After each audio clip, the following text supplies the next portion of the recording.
गोपाल दास नीरज की लाइनें हैं कि मेरे दुख दर्द का तुझ पर हो असर कुछ ऐसा, मैं रहूं भूखा तो तुझसे भी न खाया जाए। इन लाइनों को आज हम सियासत के तौर पर इस्तेमाल करेंगे। बात होगी जनसंघ की और बात होगी आज की भारतीय जनता पार्टी की। बुजुर्गवान और पुराने नेता बताते हैं कि यह भाजपा मेहनत करने वालों का सम्मान करती थी। जिन लोगों ने पार्टी को खड़ा किया उनका सम्मान करती थी। जनसंघ और पुरानी भाजपा आजकल मानो बची नहीं। पुराने लोगों का, पुराने कार्यकर्ताओं का, पुराने नेताओं का धीरे धीरे नामो निशान मिटाया जा रहा है। आज हम बात करेंगे मध्य प्रदेश के सागर जिले की नरियावली विधानसभा की और बात होगी स्वर्गीय नंदराम तोमर और उनके बेटे अरविंद तोमर की, जो भाजपा से टिकट मांग रहे हैं। 1980 में जब भारतीय जनता पार्टी गर्दिश में थी, उस वक्त अरविंद तोमर के पिता स्वर्गीय नंदराम तोमर जी को भाजपा ने टिकट दिया और वो कांग्रेस के स्वर्गीय उत्तम चंद खटीक से चुनाव जरूर हार गए, लेकिन उन्होंने भारतीय जनता पार्टी को यहाँ खड़ा कर दिया। लेकिन सियासी बदला अभी बाकी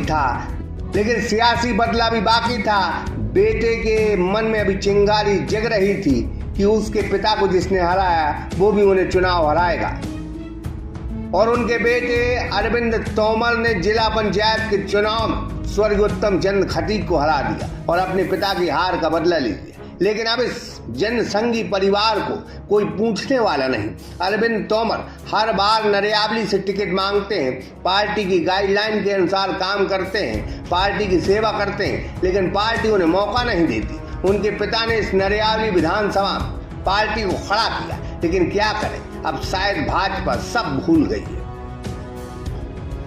अरविंद तोमर ने बहुत कुछ खोया है। उनका परिवार जनसंघी था। इस वजह से अरविंद तोमर को सास की नौकरी में कांग्रेस सरकार ने परेशान किया और फिर उन्होंने नौकरी छोड़ दी, लेकिन झुके नहीं। अब पार्टी को उनका ख्याल नहीं, तो सीधे बात करते हैं अरविंद तोमर से, जो भारतीय जनता पार्टी से नरियावली विधानसभा से टिकट मांग रहे हैं। नमस्कार, मैं हूं ब्रह्मदत्त दुबे। आप सागर एक्सप्रेस न्यूज के साथ हैं। मध्य प्रदेश में कभी कांग्रेस का जलजला हुआ करता था और कांग्रेस का जलजला ऐसा था कि सरकारें उसकी थी, सब कुछ उसका था। 1975 में इमरजेंसी जैसे हालात इस देश को देखने पड़े। लेकिन अब जब भाजपा की सरकार है तो कांग्रेस ये आरोप लगाती है कि उस पर जोर जुल्म की राजनीति हो रही है, यानी कांग्रेस को दबाया जा रहा है। लेकिन आज हम एक कहानी मध्य प्रदेश के सागर के नरियावली से आपको सुनाएंगे।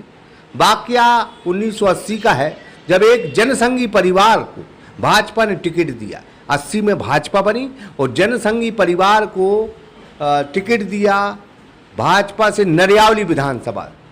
और आलम ये रहा कि उस टाइम पे कांग्रेस का जलजला था, कांग्रेस चुनाव जीत गई, लेकिन वक्त दर वक्त उनके परिवार को कांग्रेस परेशान करती रही क्योंकि वो भाजपा से जुड़े रहे। और आलम ये रहा कि जो 1980 में चुनाव लड़े थे, उनके बेटे शासकीय सेवक थे, शासकीय नौकरी कर रहे थे, उनको बार बार उनका निलंबन होता, बार बार उनका ट्रांसफर होता। जुल्म से उन्होंने अपनी शासकीय नौकरी से इस्तीफा दे दिया। आज हम मुखातिब होंगे अरविंद तोमर से, जो भारतीय जनता पार्टी की ऐसी श्रद्धा के पीछे, भारतीय जनता पार्टी में जो वो काम करते रहे और अपने पिता के पीछे अपनी नौकरी का भी उन्होंने बलिदान दिया और लगातार भाजपा की वो सेवा कर रहे। बहुत बहुत स्वागत है भाई साहब। ये कहानी हमने इसलिए सुना है कि आज कांग्रेस कहती है कि हम पे जोर जुल्म करती है सरकार, हमें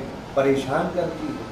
लेकिन 1980 में जब आपके पिताजी जनसंघी रहे, 1980 में भाजपा ने उन्हें टिकट दिया, तो जब आप शासकीय नौकरी करते थे तो कैसा परेशान किया गया आपको? एक्चुअल में मेरा जो परिवार है वो 1951 से जनसंघ से जुड़ा हुआ है।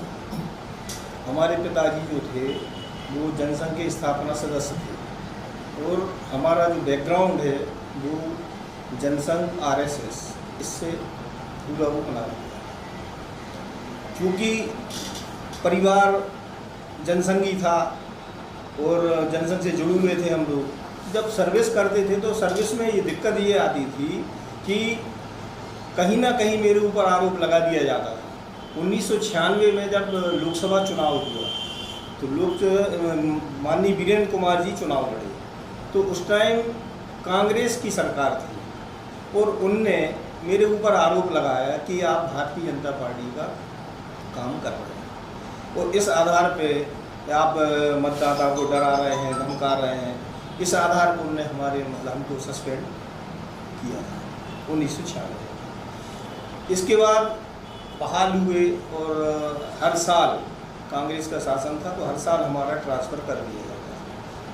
तो ऐसे परेशान हम बहुत होते रहे। उसके बाद जब ज़्यादा परेशानी हुई तो फिर मैंने नौकरी से त्याग कर दिया। तो जब से भाजपा का काम कर रहे हैं? मैं 2001 से रेगुलर भाजपा का काम कर रहा हूँ। पार्टी के द्वारा जो भी दायित्व दिए गए हैं मैंने उनको ईमानदारी से, गंभीरता से निभाने का प्रयास किया। जिला सदस्य भी रहे आप? हाँ, मैं जिला पंचायत का चुनाव लड़ा जो नरियावली विधानसभा के में ही क्षेत्र में ही आता है, वार्ड क्रमांक 1, जिससे मैं ये मान के चलिए आप कि मैं 6023 मतों से 24 ग्राम पंचायतों में से जीत के आया था। और आपको एक बहुत अच्छी बात और बता दूं, जिनने मेरे पिताजी को हराया था उनको मैंने यहाँ पे हराया। वो भी चुनाव लड़े थे, उत्तम चंद खटी, जिला पंचायत सदस्य का चुनाव। अच्छा, आपने हराया? वो 3000 वोट में सिमट के रह गए थे। और ये तो बड़ा घटनाक्रम है कि पिताजी को जिसने हराया आपने उसको ही हराया। उनको जिला पंचायत में हराया। कितनी वोटों से हराया? उनको ये मुझे मिली थी 10,023 वोट, उनको मिली थी 3000 वोट। अब मैंने क्योंकि पार्टी में लगातार सक्रियता से आप काम कर रहे हैं, आपका परिवार जनसंघीय है, उम्मीद रहती है और हर शख्स को, हर नेता को उम्मीद करनी चाहिए कि पार्टी कभी तो उस पर जो है कृपा करेगी। नरियावली विधानसभा से आप लगातार दावेदारी कर रहे हैं। मैं 1998 से रेगुलर दावेदारी कर रहा हूँ और मेरा तो केवल ये कहना है कि चूँकि हम नरियावली विधानसभा में मैंने 19 साल नौकरी की और बहुत ही ईमानदारी से नौकरी, कभी मेरे ऊपर किसी प्रकार का कोई जनता के द्वारा कहीं कोई आक्षेप नहीं लगा और उसी का कारण है कि मैं उसी विधानसभा के वार्ड से मैं इतने मतों से जीत के आया। अब चूँकि चुनाव होते हैं, बड़े बड़े दिग्गज सामने, मतलब प्रदीप लालवत 3 बार की विधायक, और ऐसे में पार्टी देख भी रहे हैं जो अब सूची आ रही है, लगातार बदलाव कर रही है, तो सरकार के खिलाफ एंटी इनकम्बेंसी है, आप देख रहे हैं सरकार के खिलाफ, या आपको लग रहा है कि कुछ प्रत्याशी जो विधायक उनके खिलाफ एंटी? मुझे लगता ये है कि एंटी इनकम्बेंसी जो है, नरियावली ही नहीं, मैं पूरी मध्य प्रदेश की बात कर रहा हूँ कि पार्टी के प्रति या सरकार के प्रति कोई एंटी इनकम्बेंसी नहीं है। हाँ, क्षेत्रीय जो हमारे जनप्रतिनिधि हैं उनके खिलाफ ये बात हो सकती है, लेकिन पार्टी के खिलाफ मुझे नहीं लगता कि कहीं। मैं भी पूरे क्षेत्र में घूम रहा हूँ, पिछले 1 साल से मैं रेगुलर क्षेत्र में जा रहा हूँ, आम जनता से मिल रहा हूँ और हमारे जो पार्टी के जो वरिष्ठ नेता हैं जिनको आज पूछा नहीं जा रहा है उनसे मिल रहा हूँ, उनसे बातचीत कर रहा हूँ, उनकी राय ले रहा हूँ, उनको समझा रहा हूँ, बता रहा हूँ।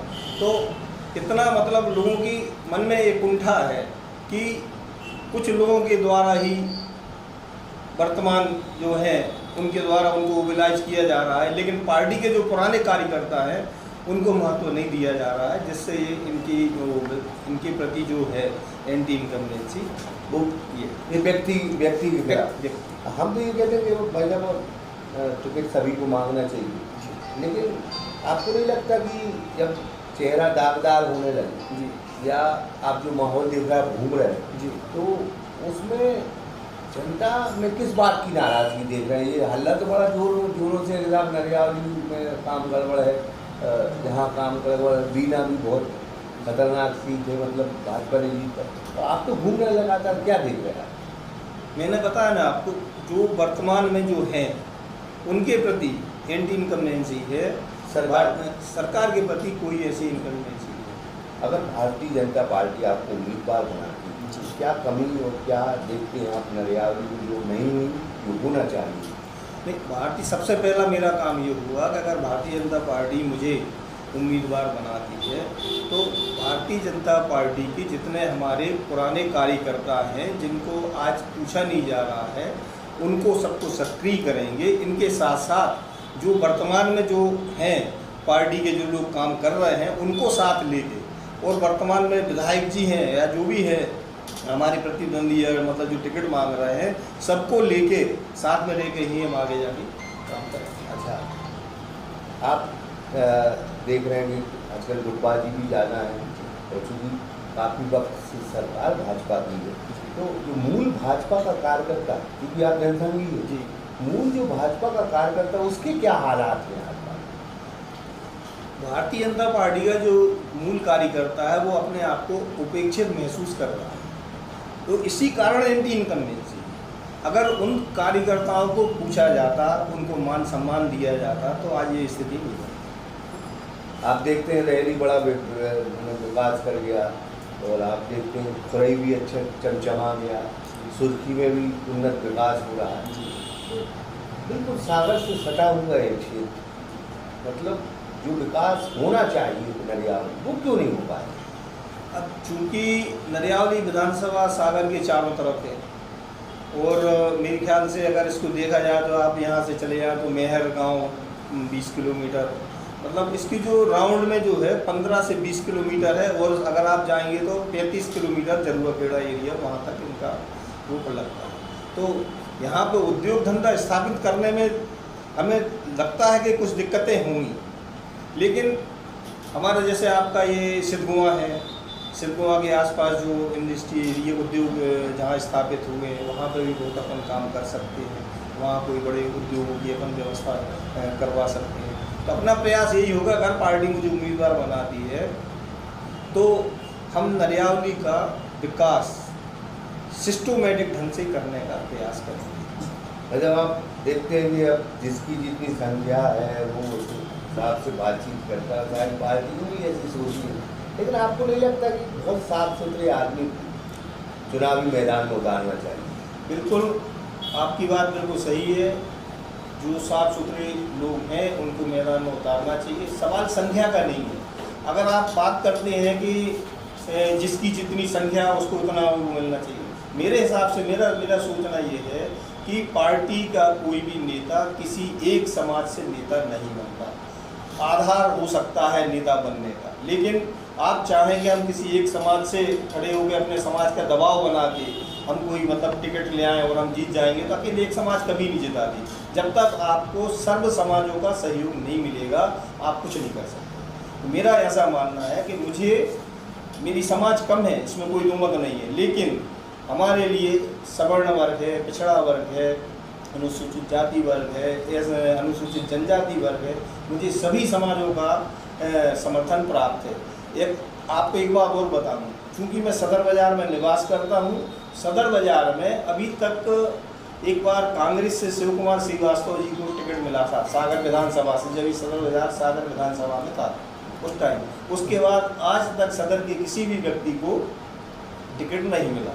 तो ये पहली बार हुआ कि अगर मुझे टिकट मिलता है तो सदर बाज़ार की मुस्लिम वोट और जो अन्य समाजों की वोट है, अधिक से अधिक एक मुश्त वोट हमें मिलने की पूरी संभावना है। सदर से तो भाजपा लूज करती है। इस बार मैं आपको विश्वास दिलाता हूँ, कम से कम सदर बाज़ार से अगर मान लो अगर मुझे टिकट मिलता है तो कम से कम 3000 से 4000 की लीड हम सदर बाज़ार से लेके आएंगे। क्या लगता है कि सरकार बन जाएगी भाजपा की? जी बिल्कुल बनेगी सरकार, अगर जो कुछ विधायकों के टिकट कटे तब सरकार बनने की काफ़ी संभावना है। मैंने गुजरात फार्मूला है, आप इसको लागू करें या गुजरात फार्मूला अगर ना लागू कर पाए तो कुछ ऐसे जो एंटी कन्वेंसी जिन विधायकों के प्रति है उनका टिकट कटेगा, नए लोग आएंगे, अच्छे से काम करें। नए लोगों के प्रति किसी भी प्रकार का जनता में कोई ये नहीं होता कि इनने ये कर दिया, इनने वो कर दिया। उसमें ये होता है कि नया व्यक्ति है, साफ स्वच्छ छवि का होता है, तो उसके ऊपर कोई आक्षेप नहीं होते और जनता उनको स्वीकार करती है। बहुत बहुत धन्यवाद बात करने के लिए। बहुत बहुत जी अरविंद तोमर साहब थे। हम फिर कहेंगे कि कभी अटल बिहारी वाजपेयी को सुनने लोग जो है साइकिलों से चला जाया करते थे, पैदल चलते थे।